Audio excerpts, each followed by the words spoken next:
Welcome everybody to Mike's Microbe Peeps. Today we're going to be peeping at Paramecium caudatum.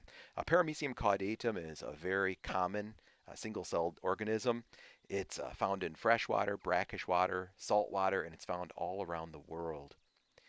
As a ciliate, it has tiny hairs all around the cell membrane called cilia, and it uses those cilia for both locomotion, to propel itself forward and backward, and also for drawing in food. In fact, in this clip, you can see a constant river of bacteria being drawn into the paramecium by the cilia, and it's processed, absorbed what it can, and it spits out what it can't absorb. You can continue to see that action right here. Now, this paramecium measures about 175 microns, which isn't that large for Paramecium caudatum, but it does put it on a decent scale as far as single-celled organisms go.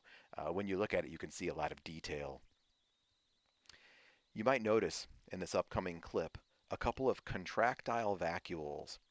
They're the little parts that are opening and closing toward the front and toward the back. Those contractile vacuoles, they actually expel the water that's absorbed by the cell so that the cell wouldn't actually explode because of having too much water. In a moment here, keep an eye on the spot that's indicated, and you'll see, what was that? That's right, paramecia poop, just like us. And what do you do after a good poop? You make a clean getaway. Thank you for watching Mike's Microbe Peeps. Don't forget to like and subscribe.